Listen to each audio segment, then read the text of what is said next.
네, 안녕하세요.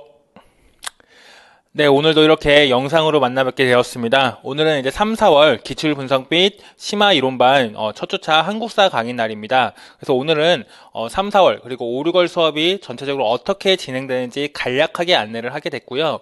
그 다음에 우리 수업에 대한 그런 대략적인 안내와 그다음 필요한 서적들 그리고 그 다음에 우리 한국사를 어떻게 공부해야 될 것인지 뭐 그런 것들 간략하게 전반적인 안내를 한번 해드리도록 하고요. 그다음에 오늘 수업은 여러 나라의 성장 파트, 그러니까 삼국시대 직전 부분까지 한번 진도를 쭉 한번 나아가 보도록 하겠습니다.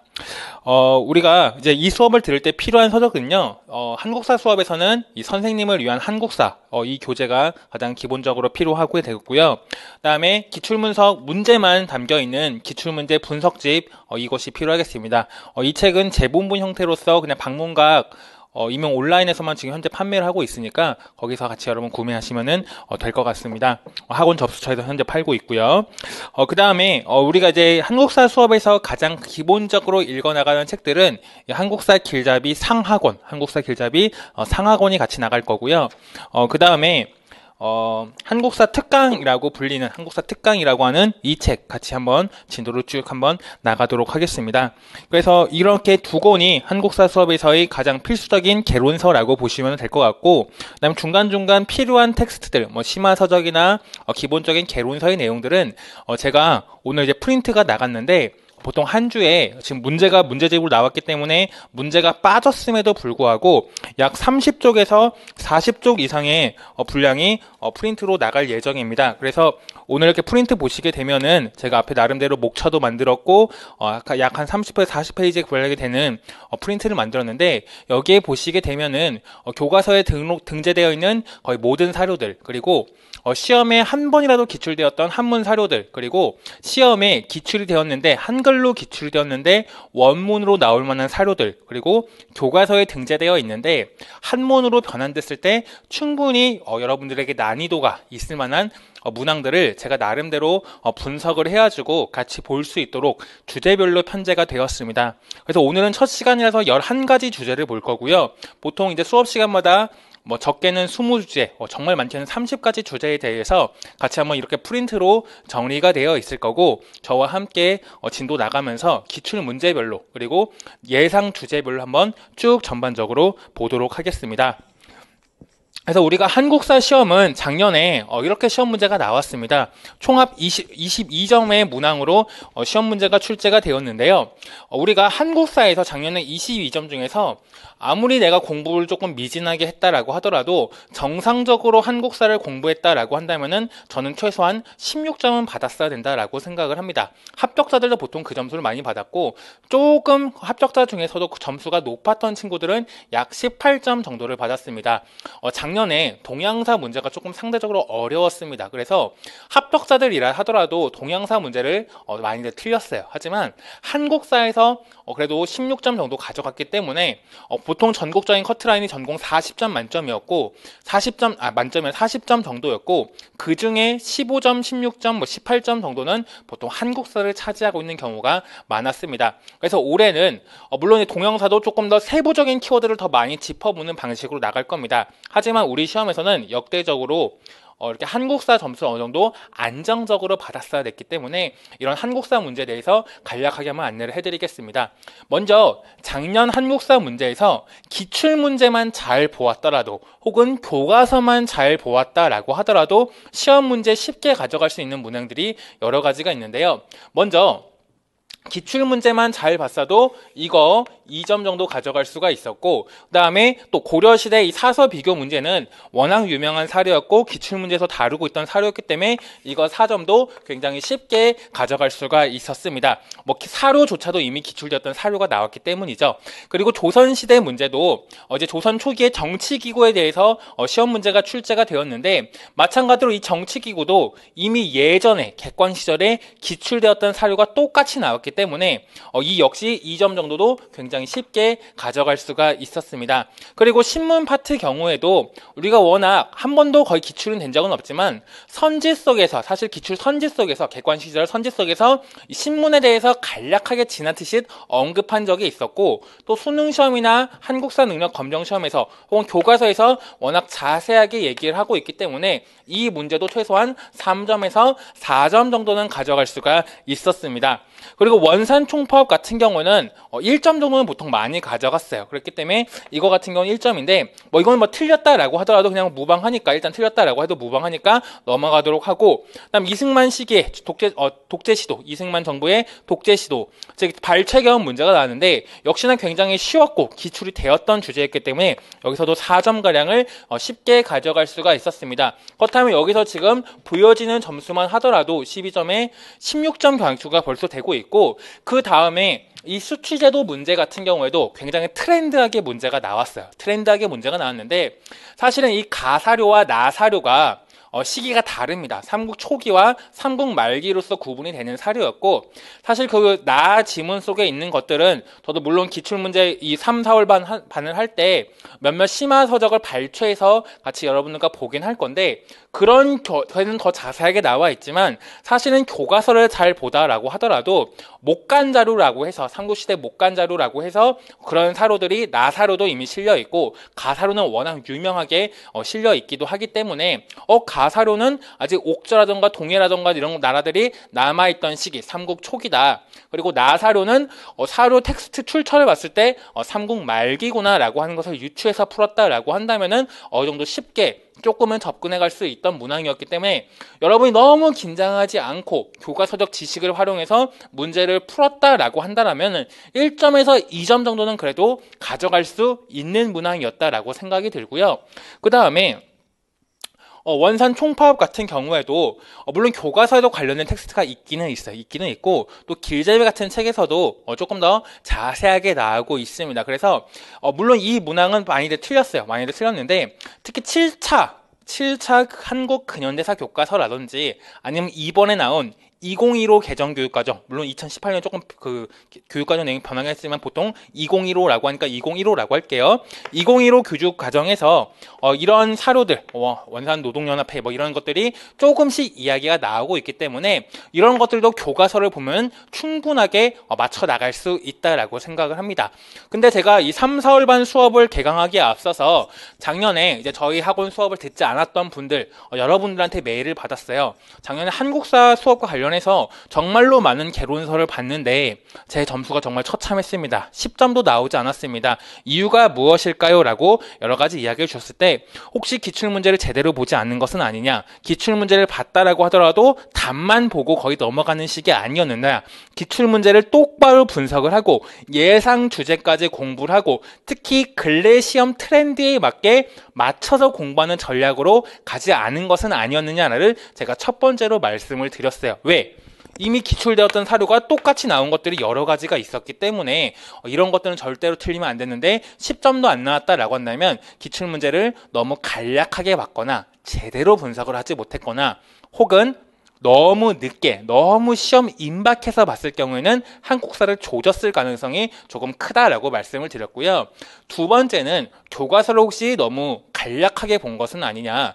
교과서라고 하는 것은 물론 저도 수업 시간에 여러분한테 빈칸 문제도 내고 여러 가지를 지금 더 내서 키워드를 더 암기시키려고 노력을 할 건데 어쨌거나 교과서에 나오는 수준의 텍스트, 그러니까 교과서에 여러분 잘 보시면은 이 삼국사기도 여러 가지 사서와 비교하는 것들이 읽기 자료라든지 탐구활동 문제 있거든요. 그런 문제만 잘 풀었어도 아니면 수업 시간에 이런 것을 언급해주는 수업을 한 번이라도 들었다면 절대로 틀릴 수가 없는 문항이었는데 혹시나 그런 것들은 부족하지 않았는지 한번 냉정하게 따져봐야 된다라고 생각을 하고요.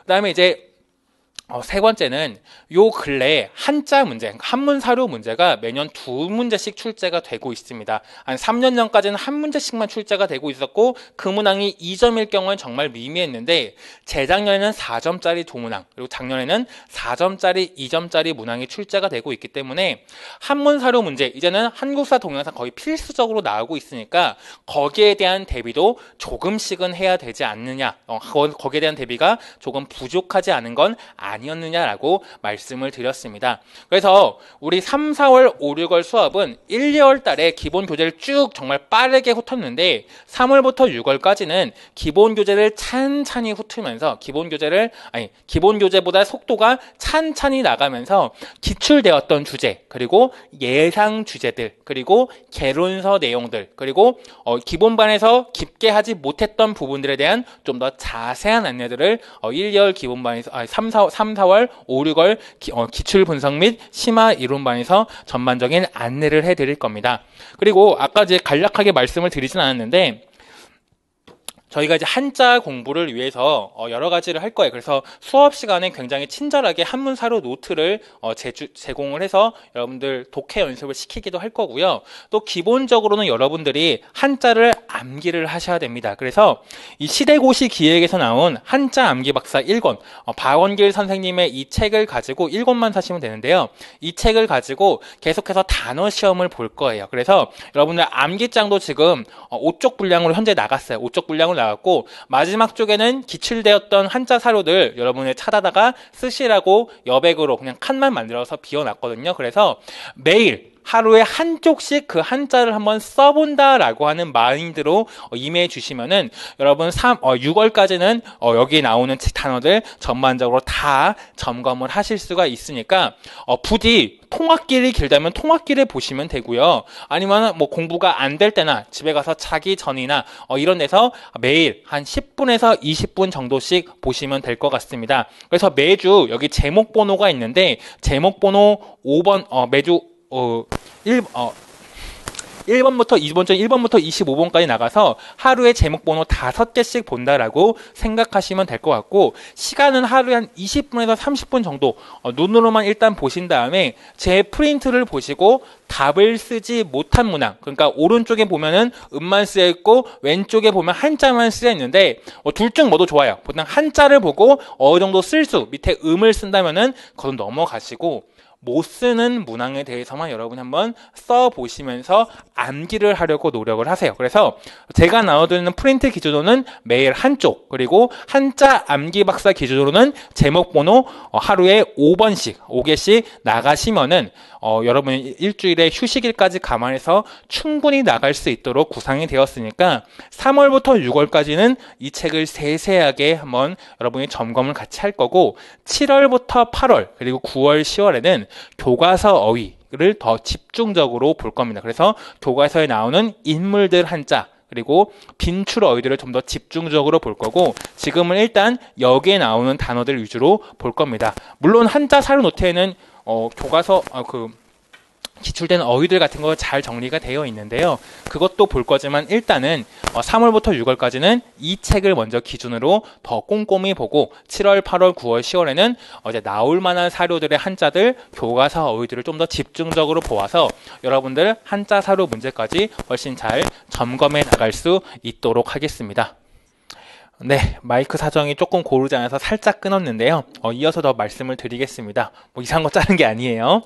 네, 그래서 이렇게 한자 책까지 한번 여러분 같이 보시면은 충분히 더 고득점 받으실 수 있으니까 꼭 한번 암기를 하시기 바랍니다. 그래서 합격수기 보시면은 이런 책들을 틈틈이 들고 다니면서 봤다라고 하는 분들이 종종 눈에 띄실 거예요. 그래서 여러분들 올 한 해 동안에는 괜히 이동 시간에 뭐 넷플릭스라던가 아니면 유튜브 뭐 오락 유튜브 이런 거 너무 보지 마시고 유튜브 물론 휴식 시간에 보는 건 좋지만 그래도 여러분들 너무 하루에 막 2시간, 3시간씩 그런 거 보기보다는 정말로 공부할 때는 이런 거 보시고 주말에 하루 정도 쉬실 때는 그런 거 조금 보시면은 좀 더 좋지 않을까라고 생각이 듭니다. 그리고 이제 요새 코로나 사태로 인해서 여러분들 이제 공부하시는데 많이 아마 집중력이 많이 흩어지셨을 거예요. 저도 막 작업하는데 핸드폰이 자꾸 울리고 하면은 저도 가슴이 덜컹덜컹 하거든요. 그런데 여러분들 이럴 때일수록 정말로 자기 몸 관리나 이런 건 정말 최우선을 해야겠지만, 그래도 이럴 때일수록 공부에 좀 더 집중하시는 분들이 더 앞서 나갈 수가 있습니다. 그러니까 정말 이제부터는 꾸준하게 공부하시기 바라고, 여러분들 정말 하루하루 계획 잘 세워서 공부 임하시면은 좋을 것 같습니다. 그리고 또 한 가지 안내사항이 있는데요. 아까 말씀을 드리려다가 끊겨서 말씀이 못 드렸는데, 교과서 같은 경우는 2015 교육과정의 한국사 교과서와 그다음 2009 개정교육과정 한국사 교과서가 지금 현재 학교 현장에서 둘 다 병용이 되고 있습니다. 그래서 1학년 같은 경우는 2015로 들어가지만 2, 3학년 같은 경우는 기존에 공부로 이제 봐야 되는 상황인데요. 교과서를 그럼 뭘 봐야 되느냐? 저는 뭐 볼 수 있다면 둘 다 보는 것이 좋다라고 생각을 합니다. 그럼 둘 다 하면 16종을 다 봐야 되느냐? 물론 이제 그거는 조금 시간적으로 힘들 수는 있을 겁니다. 힘들 수는 있는데, 그렇다라고 하더라도 뭐 공구에서 한 2종 정도, 그리고 1호 개정교육과정에서 2종 정도, 뭐 이렇게 보시면은 이렇게 시너지 효과가 좀 더 나지 않을까라고 생각을 해요. 그래서 1호 개정교육과정 보시게 되면은 확실히 근현대사 분량이 많고 내용 요소가 자세하고요. 공고 같은 경우는 아무래도 전근대사 내용도 굉장히 세밀하게 서술이 되어 있으니까 뭐 혼합해서 보셔도 좋고 둘 다 보셔도 좋은데, 그럼 어떤 교과서가 좋습니까? 라고 물어보시는 분도 많은데요. 뭐 모든 교과서가 다 좋습니다. 다 좋으니까 여러분은 뭐든 다 보셔도 좋고요. 저는 뭐 개인적으로 공고에서는 지학사, 그리고 금성, 천재, 뭐 비상, 뭐 이런 것들을 저는 조금 개인적으로 선호하는 편이고요. 1호도 마찬가지로 지학사라던가 비상, 천재, 뭐 이런 것들을 금성까지 해서 선호하는 편이니까 여러분들도 재량껏 한번 보시길 바라고, 저도 최대한 프린트나 아니면 수업 시간에 특정 교과서에만 있는 키워드들도 많이 언급을 해 드리려고 할게요. 특히 근현대사 같은 경우는 교과서의 비중이 워낙 높기 때문에, 즉 근래 이 근현대사 문제는 교과서에서 워낙 출제가 많이 되었기 때문에 교과서에 나오는 정말 마이너한 단체들까지 계속해서 언급을 해드리려고 노력을 하겠습니다. 그래서 여러분들 올해 충분히 한국사에서 24점 만점으로 나올 경우는 18점, 뭐 많게는 20점까지 가져갈 수 있도록 저 또한 이 3월부터 6월까지 체계적인 안내를 할 테니까, 여러분들도 분량이 너무 많다 하지 말고 잘 쫓아오시면은 충분하게 고득점을 받으실 수 있을 겁니다. 요즘 제가 뭐 한 주 수업할 때마다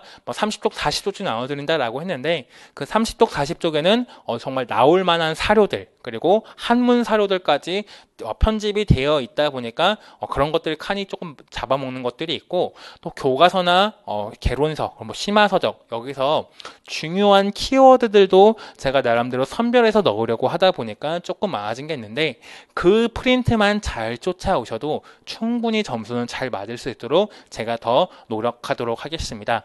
지금 카페에 약 뭐 사례 발표랑 합격자 수기까지 합하면 약 50개가 올라와 있어요.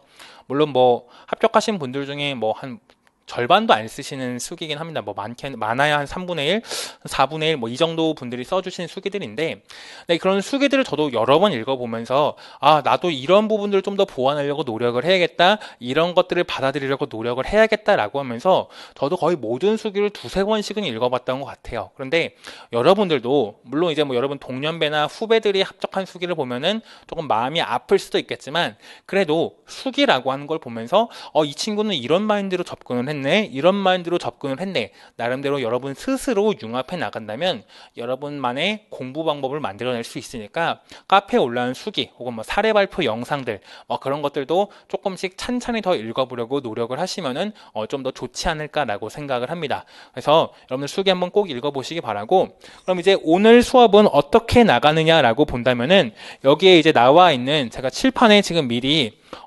지금 그 프린트 앞장에 있는 여러 가지 주제 요소들을 쭉 써놨거든요. 이건 이제 프린트랑 그다음 제 수업에서 조금 같이 보려고 하는 내용 주제들을 제가 이렇게 칠판에다가 쭉 써놓은 것들입니다. 그래서 이러이러한 주제들이 나왔고 혹은 나올 수 있다라고 하는 것을 안내해 드리는 건데, 예를 들면은 신석기 시대 변화상이라고 하는 것은 예전에 2010학년도에 역사교육론 문제에서 출제가 된 적이 있습니다. 그리고 그 이후에는 출제가 된 적이 없어요.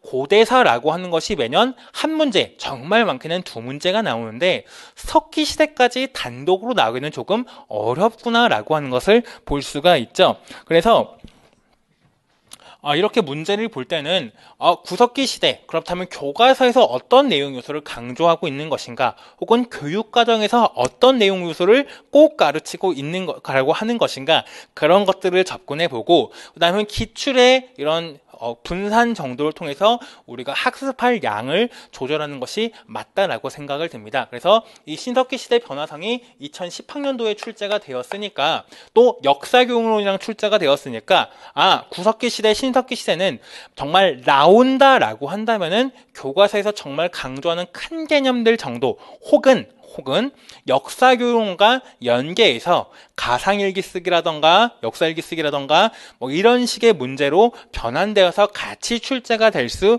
있겠구나라고 염두에 두시면 됩니다. 그러니까 이 문제 같은 경우는 거의 역사교육론 문제였어요. 그래서 아마 김태규 선생님도 수업 시간에 언급을 하시는 걸로 저도 알고 있는데, 그런데 신석기 시대의 내용 요소를 조금은 알아야 풀 수 있는 문제였거든요. 그러니까 이 시기는 절대로 어렵게 접근할 필요는 없다. 그렇다면 교과서에서는 어떤 내용을 다루고 있는가?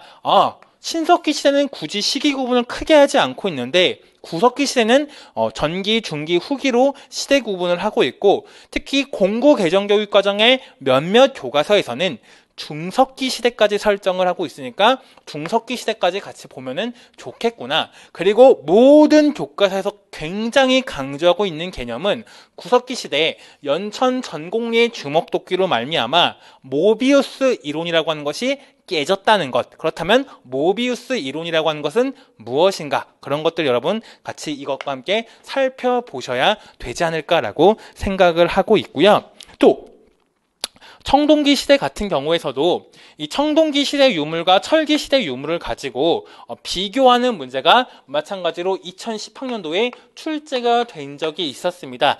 그렇다라고 하는 것은, 그러니까 이때 집터를 가지고 문제가 났는데, 청동기 시대와 철기 시대는 대략적인 유물, 유적 사진을 보고도 어느 시대인지는 구분을 할 수 있어야겠구나라고 하는 것을 여러분이 꼭 접근을 하셔야 될 것 같고, 특히 동아시아사 교과서나 아니면 한국사 교과서에도 가끔 등장을 하는 개념인데, 송공리 유물, 송공리 시대, 송공리 유형이라고 불리는 그 유물 유적 그 집단이 일본 시대, 일본사에서까지 영향을 끼쳤다라고 하는 내용이 교과서에 나오게 되는데, 그렇다면 송공리형 유적이라고 하는 것은 무엇인가? 그런 거에 대해서 여러분이 한번 같이 접근을 하셔야 될 것 같고요. 그 다음에 청동기 시대는 우리 교과서에서는 크게 시대 구분을 하지 않고 있어요.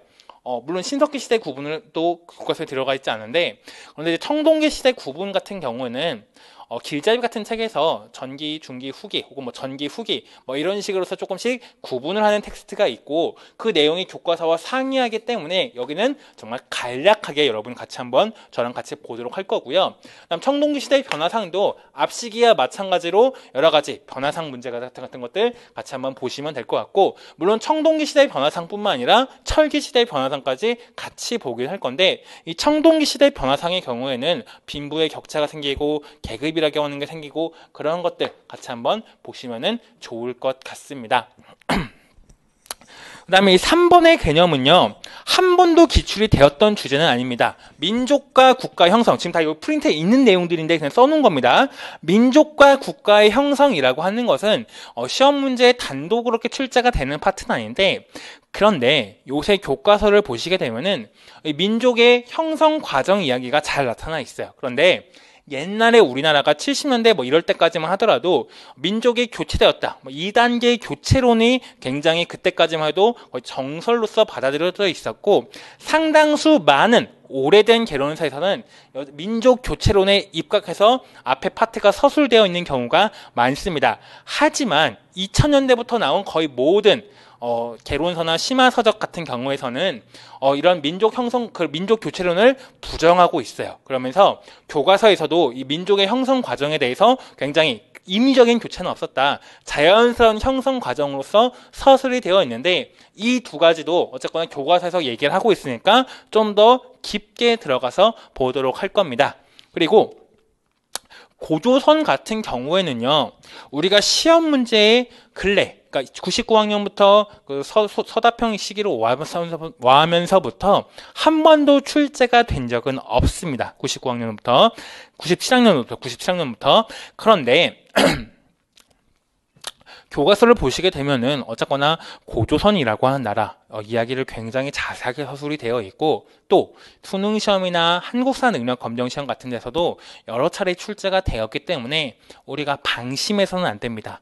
특히 작년 시험 문제와 같은 유형으로 출제가 된다면은 여러분들 뭐 여러 가지가 다 출제가 될 수 있어요. 특히 고조선 같은 경우에는 원문사로 문제가 출제가 되어서 빈칸을 뚫는 문항으로 출제가 됐을 경우에는 학계의 여러 가지 해석에 대한 부분도 피해갈 수가 있고, 또 여러분들을 맞는 사람과 틀리는 사람으로 구분할 수 있게 유효한 문제이기 때문에 원문 사료들, 하다못해 뭐 한글 사료라도 꼭 대략적인 학습이 필요한 것 같고, 또 교과서에 보시게 되면은 작년 문제처럼 나온다라고 한다면은 이 단군 조선에 대해서, 아니 고조선에 대해서 삼국유사와 제왕웅기가 어떻게 서술이 되어 있는가에 대해서 탐구 문항처럼 혹은 읽기 자료처럼 들어간 교과서들이 간혹 있습니다. 그러니까 작년에도 삼국사기와 구삼국사를 비교하는 문항이 나왔으니까 고조선에 대해서도 삼국유사와 제왕웅기가 단군 신화에 대해서 각각 어떻게 서술이 되어 있고 왜 그런 서술이 나왔을까, 공통점과 차이점을 묻는 문항들 정도는 충분히 출제가 될 수 있겠구나라고 생각이 들고, 또 교과서를 보시게 되면은 이 낙랑군의 의에 대해서 별도의 읽기 자료로서 제시하는 교과서가 제법 많습니다. 왜? 옛날에 혹은 뭐 저런 그 제야사학자 분들 중 여러 가지 사학자 분들이 있는데, 어쨌거나 이 낙랑군에 대해서 한반도 내의 식민지라고 부르는 것은 식민사관이라고 해서 낙랑군은 한반도에 없었다, 혹은 뭐 여러 가지로 볼 때는 되게 다양한 이설들이 있는데, 지금 교과서에서는 낙랑군을 식민지로 볼 것이 아니다. 어쩌면은 우리에게 여러 가지 문화라던가 이런 거 전파였고, 또 이게 막 직접적으로 오늘날 우리가 식민지라고 생각하는 그런 잔혹한 통치가 아니라 우리의 문화를 어느 정도 인정해주면서도 중국의 문화가 유입되는 하나의 통로였을 뿐이다. 문화 전푸의 창구였다. 뭐 그런 식의 서술들이 교과서에 별도의 읽기 자료라고 돼 있는 것이 있어서 이 낙랑군에 대해서도 여러분 같이 한번 저와 함께 살펴볼 겁니다. 살펴볼 거고, 사실 낙랑군은 예전 고구려 문제에서 이 낙랑군을 언제 정복했는지, 의의가 무엇이었는지 한번 출제가 된 적도 있기 때문에 그때 조금 자세하게 볼 거지만, 어쨌거나 이 앞부분에서는 이런 것들 위주로 한번 하면서 같이 쭉 보도록 하겠습니다. 쭉 보도록 할 거고, 근데 뒤에를 보시게 되면은 이제 요 근래 시험에서 간접적으로 계속해서 출제가 되고 있는 여러 나라의 성장 파트가 쭉 이렇게 나타나 있죠. 쭉 나타나 있는데, 이제 여기 파트는 여러분 시험 문제에 요 근래에 출제가 되어서 제가 같이 한번 이따가 기출 분석을 하면서 나올 만한 주제는 무엇이다, 그리고 시험 문제에 나왔던 것은 무엇이 있었다, 간략하게 한번 안내를 해 드리도록 할 건데요. 예를 들면은 뭐 동해의 풍속이라던가 동해의 집터가 2010학년도에 같이 한번 출제가 된 적이 있죠. 그러니까 철기시대 유물유적, 이게 바로 동해의 집터였는데, 이런 동해의 풍속이라던가 뭐 앞에 여러 가지 이런 것들 같이 한번 저와 함께 키워드를 체크하면서 나올 수 있는 주제는 무엇인지, 그리고 한문 사료로서, 그러니까 삼국지 동의전에 나오는 삼국지 사료를 같이 보면서 이렇게 구멍을 뚫을 수 있다면 충분하게 나올 수 있는 주제들 같이 한번 점검해 보면서 나갈 테니까, 여러분들 이 수업 들을 때는 부디 공부에 집중을 하시고, 여기서 다룬 사료들 그리고 한자들, 제가 특히 많이 나온다라고 말씀드리는 이런 한자들은 꼭 개별 노트에다가 한 번씩 써두시고 틈틈이 보셔서 암기를 하시면은 더 좋은 효과가 나올 것 같습니다. 더 좋은 효과가 나올 것 같고, 그래서 여기도 시험 문제 근래 여러 번 출제가 되었는데, 이 부분부터는 다음 시간부터 수업을 나가면서 저와 함께 진도를 나가도록 하겠습니다. 잠깐 쉬었다가 2교시 가도록 할게요.